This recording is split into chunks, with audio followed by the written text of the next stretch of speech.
Precalc chapter 2.2. This is polynomial functions. And so polynomial functions, guys, you've been dealing with these for quite some time. You probably were first introduced to this, anytime we started graphing. We just maybe not called them polynomial functions. Obviously, if we're going to call it a polynomial function, it is a function. And so there is exactly one output for every input.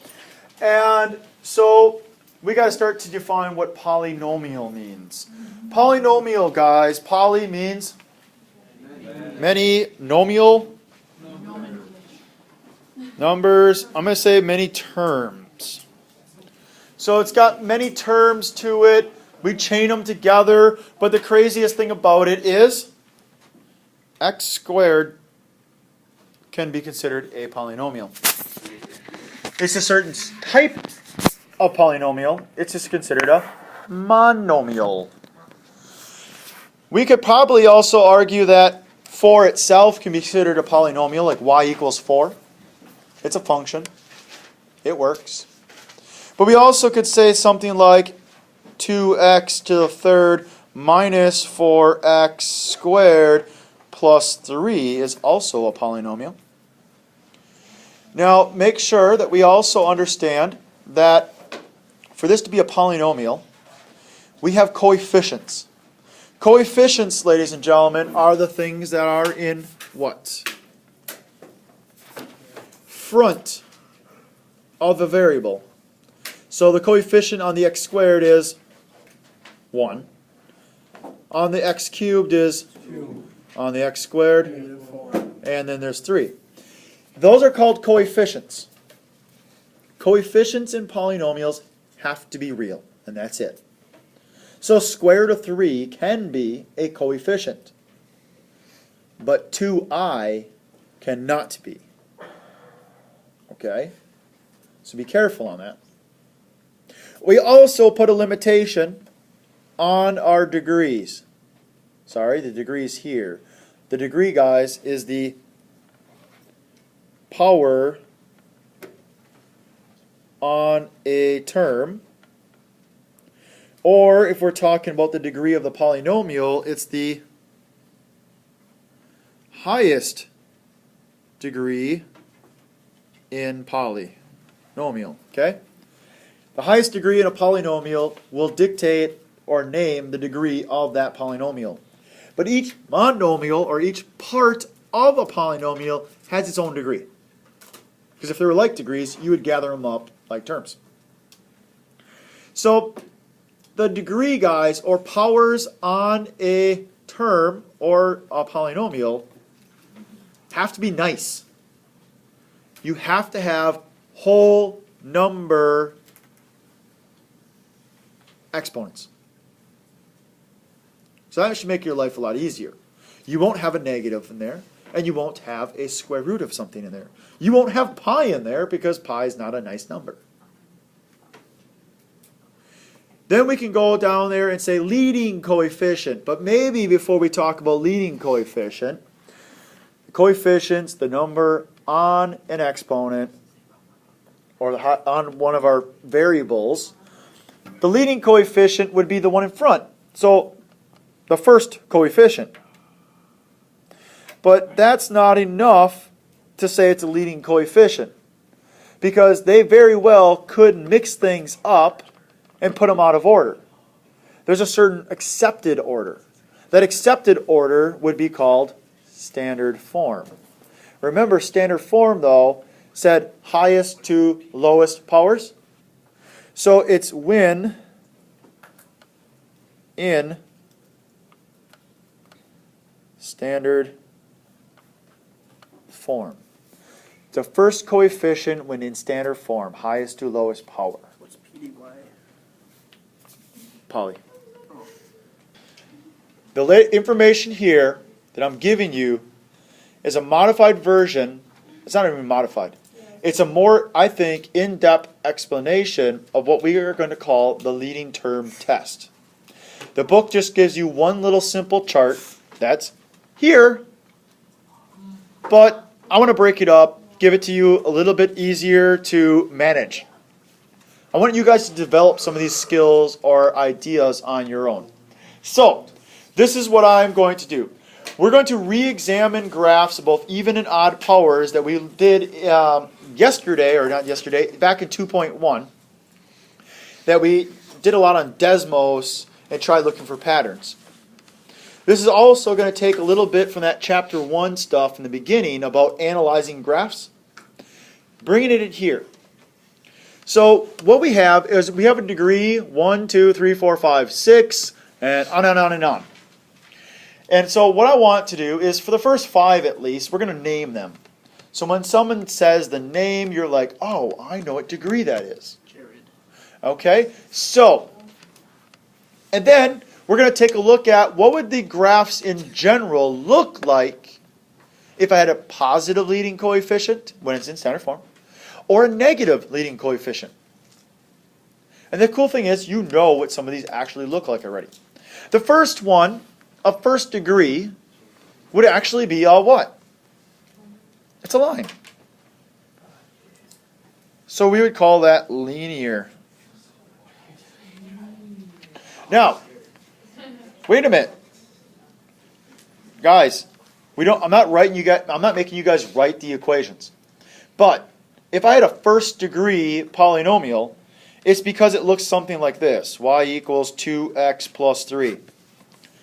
The exponent on x is 1. It's a first degree.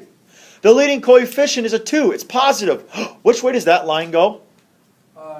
Straight up. Not straight up. Because the leading coefficient in this particular problem, guys, is a special name. The 2 has a special name in this problem. What is it?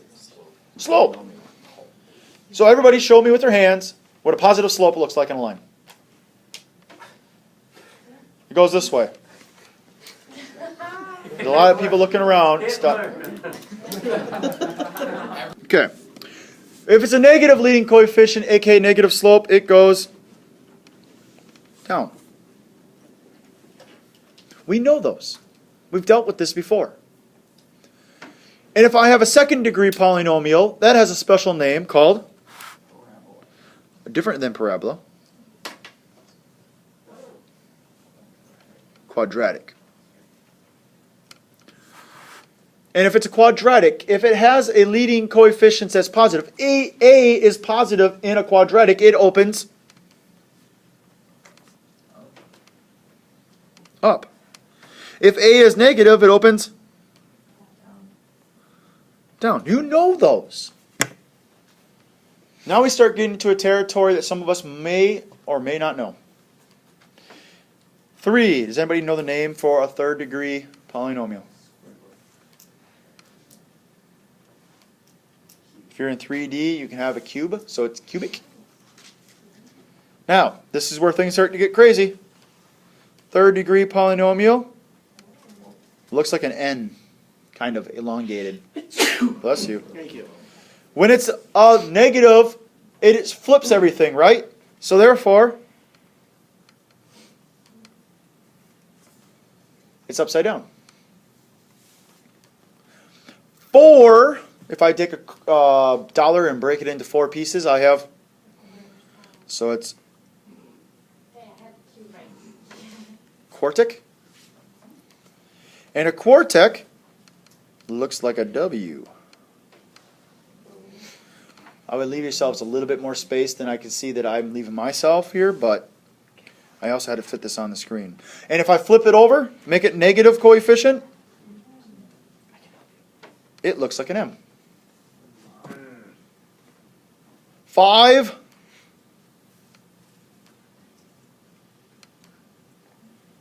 quintic. 5, like that. You just add a little.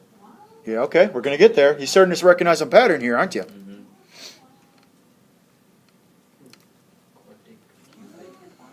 6th degree, I don't really have a name for that, so I'm going to call it 6th degree, 7th degree, 8th degree, 9th degree, so on, so on, so on. You're starting to recognize a pattern over there. What was the pattern? What's going on? You add a little arrow every time. I add a little arrow. Another hump. Another turning point. Okay. It's not really a hump. Kind of No, is. look at the first one. They're not second, that's the It's correct not a hump, it's just an arrow. And then they connect, so you have to make And so, upside down. full hump. You're just having a half hump.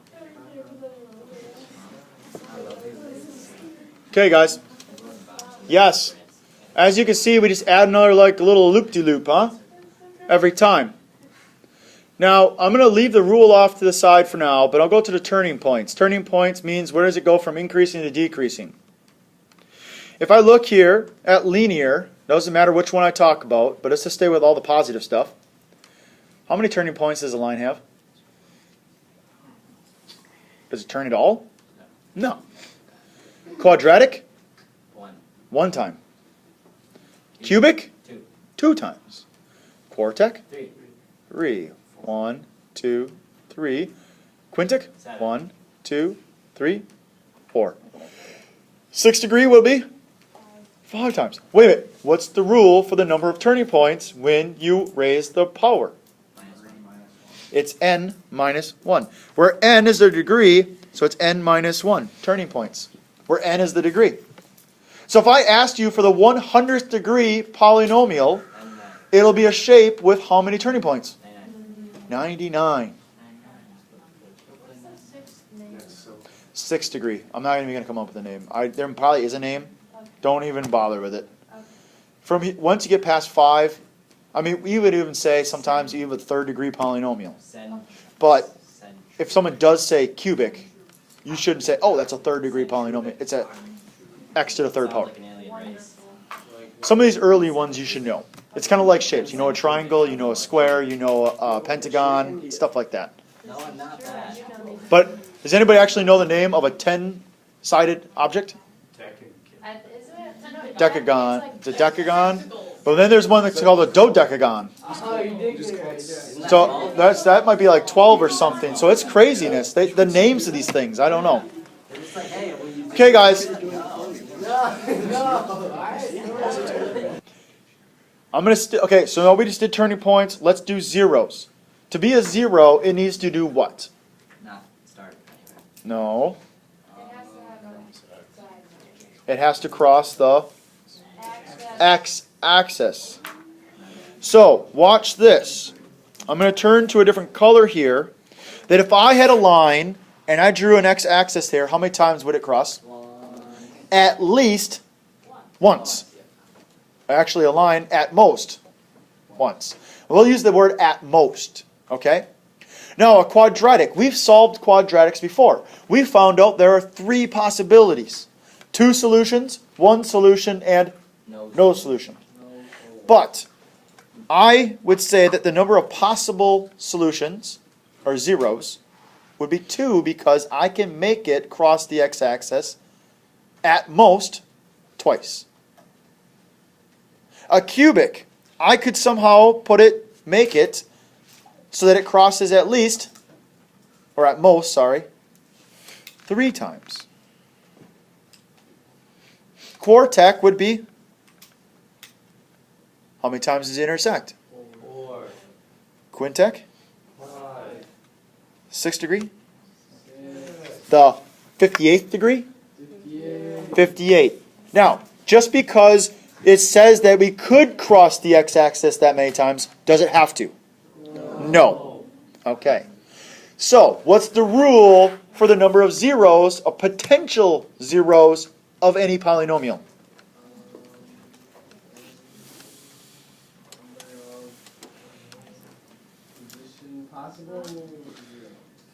Equals what? Turning point? How many were there for a line? 1. How many were there for a quadratic? Cubic? 3. Equals the degree. Oh. Yeah, I was getting there. It equals the degree. The degree of the polynomial would determine the possible zeros. Actually, it will be the number of zeros, whether they're real or imaginary. Guys, but here's one thing I'll talk about. If you take a look at the cubic, It goes down forever and goes up forever.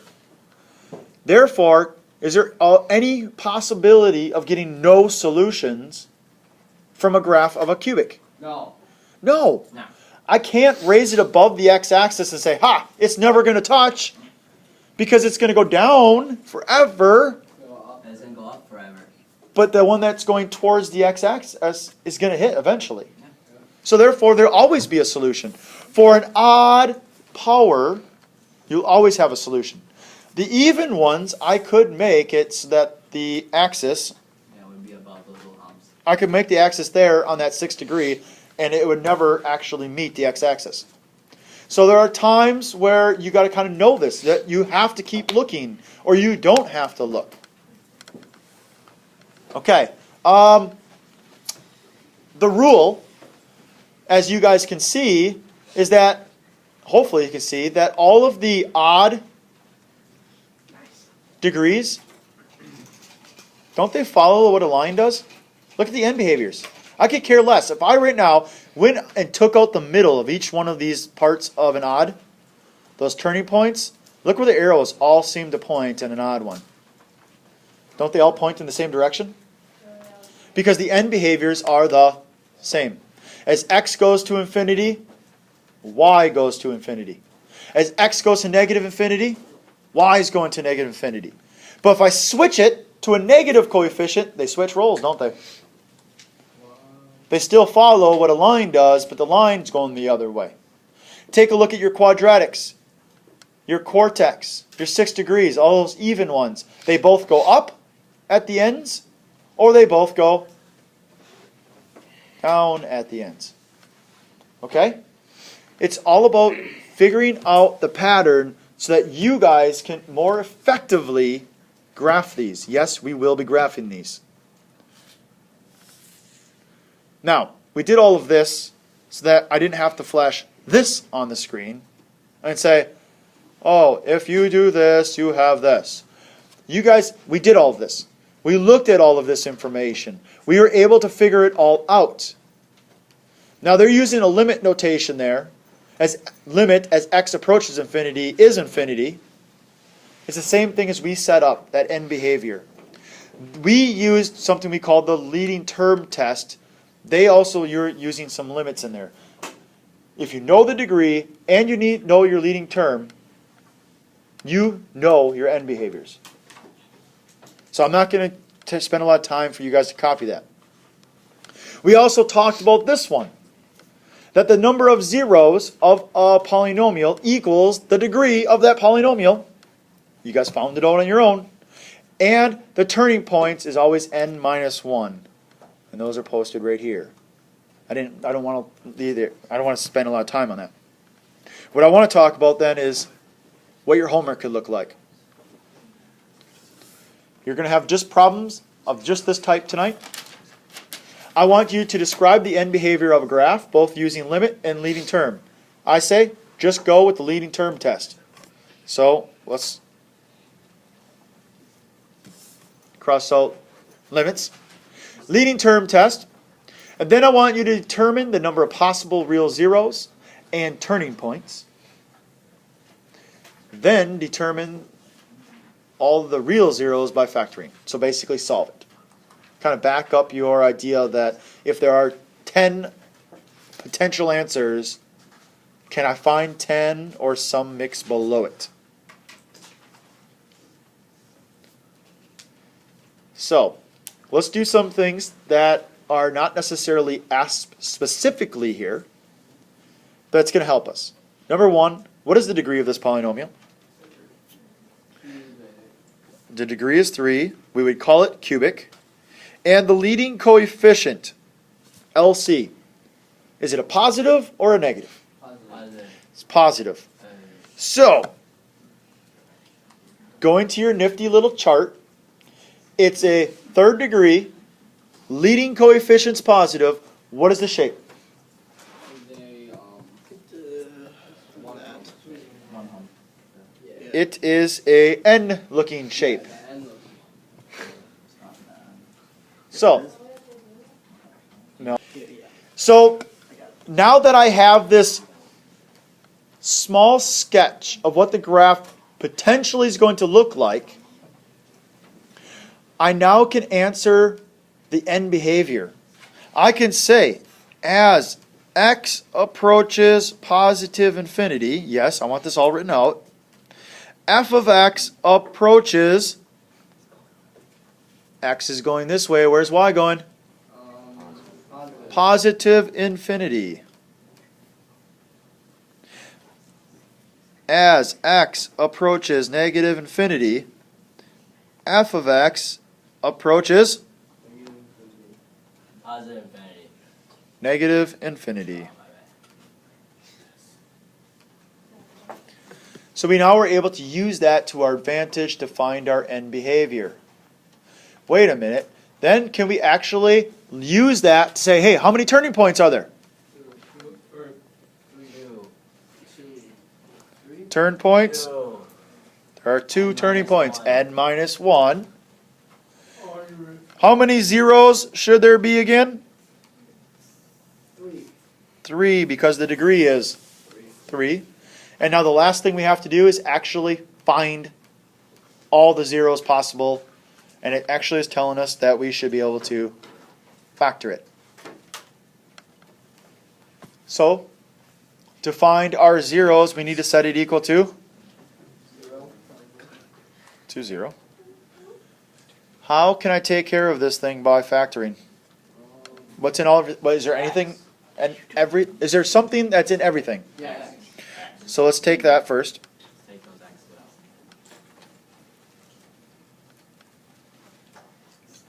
out. Hopefully you recognize that if I just divide everything by x, I get x squared minus 6x minus 27. Then you got to ask yourself, are there factors of 27 that'll give me a negative 6? What numbers multiply to 27 but add up to a 6? 9 and 3. Wow. So, x, no, notice it has to multiply to a negative 27. That means 1 is, and 1 is positive. So, x minus 9, x, whoops, I already have x, Whoopsies. plus 3. So, if I had to solve these, x would equal 0, x would equal 9, and x would equal negative 3. You needed all of that stuff to finish this problem. There are the 3 zeros. And there are the 3 potential zeros. Oh, so if you had like a 5, it'd be like 5? There could potentially be up to 5. Doesn't mean there will be 5. Oh. Because it says real zeros. Yeah, 2 of them could be imaginary. Because imaginary numbers always come in partners. Plus or minus I. so like technically... 2.2 page 104, 23 through 25. Have a great day.